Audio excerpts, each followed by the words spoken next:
What's going on, guys? Omega Guilford here, bringing to you a long overdue video.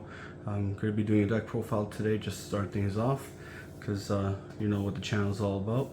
And yeah, this is going to be a Tri-Brigade Scare-Claw build, or Tri-Claw, or Scare-Brigade, however you want to call it. And before we go into it, it's a 40 card deck, and yeah, let's go ahead. Start things off. The Tri-Brigade counts, I'm running 6, so, or sorry, 8, so 2 Fractal, 2 Caress, and we do 2 Kits, and we do 2 Nerval. The reason for 2, 2, 2, 2 is because I noticed I was clogging a lot with Kits and Nervals at 3, so I cut them down to 2s, and you don't want to open up a hand of too many Tri-Brigades.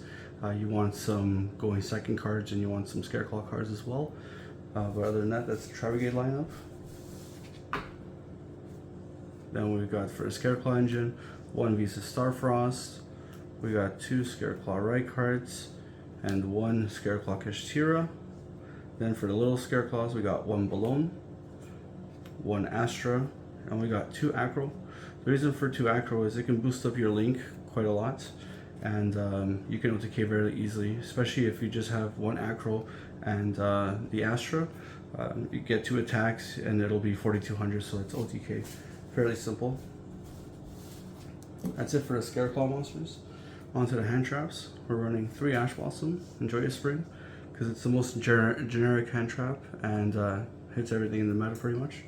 Then we got 3 Effect Veilers, because of course, you know, monster effects are very prevalent in the meta, and Effect Veiler is all around good card.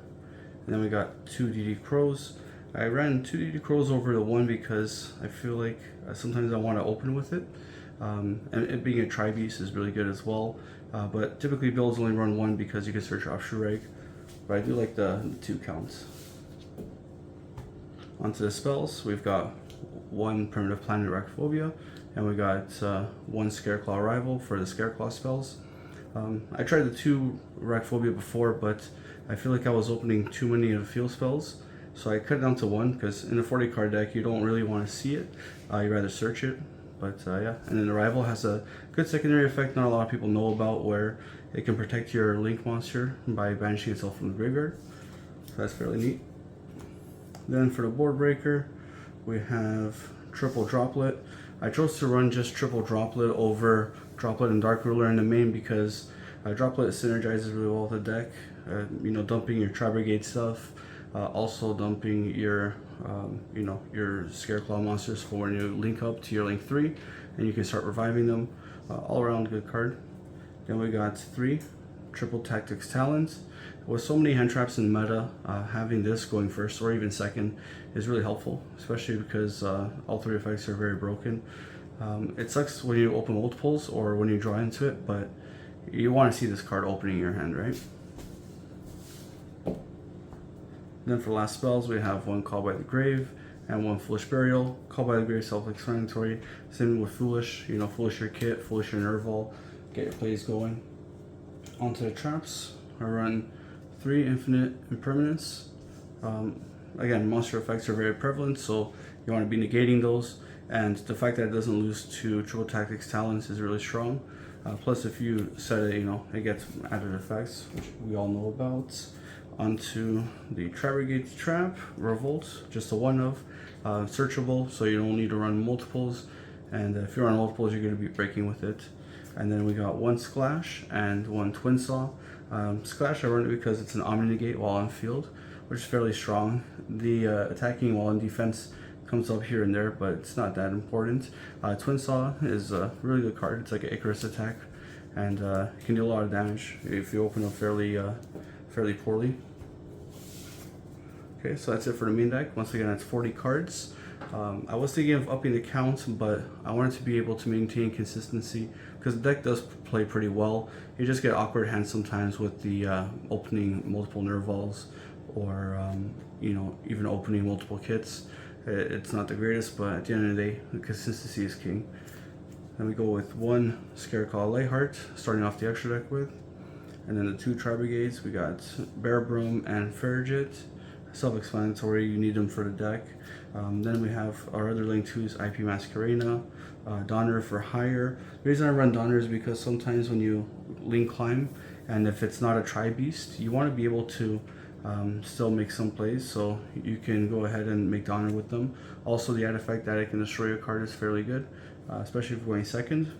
Then we also got double Dragon Lords, a very good card, self-explanatory. One cross shape, because there is a play you'll see in the extra deck why cross shape is so good. I'm gonna get to it. So that's it for the link 2s. Onto link 3s, we have White Nightmare Unicorn. Now this is, of course, when you go IP into Unicorn. If I had an SP Love Knight, I'd be playing SPO for this, but for now, the Nightmare Unicorn's in there. And then we got one Doom because with so many graveyard reliant decks in the meta, Doom being able to shuffle those monsters back in the deck is very helpful, and it gets around a lot of effects as well. And then last link 3, we have the Tri-Heart. Tri-Heart is a floodgate on legs. It works really well with Scare-Claw Rival, and it does a lot of damage, forces your opponent into awkward plays just to get around it, to be able to play themselves. And then at the end of the day, you might have hand traps in your hand, or you might have some of your other interruptions with your traps, right? So Tri-Heart's very good for that. Onto our link 4s, we have one Appaloosa, because if you open subpar and you don't have many plays, at least making Appaloosa with a Revolt set is really good. And yeah, that's pretty much it. Then we got 2 Scare-Brigade Shureg, 2 because you're running Revolt, so you want an additional one because you're using one in your combo when you go into your link plays, and then you end up searching DD Crow, or you end up searching another piece that you might need for the for continuing your plays. Even searching one of the Scare Claws, right, to be able to special summon it for free and then keep link climbing. That's it for the link monsters. And then the last 2 monsters in the extra deck, we got one Chen and one Vicious Astrolaud. So this is why I run Cross Sheep. And the reason for Chen over, say, Dispatter is because with Chen, the play with this is you want to be able to summon Starfrost and have Right Heart on the field. You synchro into Chen, and then you banish both from grave to summon Vicious Astrolaud. That'll trigger Vicious Astrolaud on summon to pop a card, or a monster rather, and then it will trigger Chen because monsters were banished to be able to summon Astrolaud, and Chen will be able to banish a card on your opponent's field and in your graveyard. So it makes really good plays, and the fact that they're big bodies, it's hard for your opponent to get around. So yeah guys, that's pretty much it for the deck profile. I know it's been a long time. My work schedule's been a little bit hectic as of late, but it's going to start slowing down a little bit, so I'll be able to put a little bit more time into making videos for you guys. And I hope you like the deck profile in the video. If you guys have any suggestions on what you feel I can improve on, or any changes I can make into the deck, feel free to let me know in the comments below. And as always, thanks for watching. It's Omega Guildford. Peace.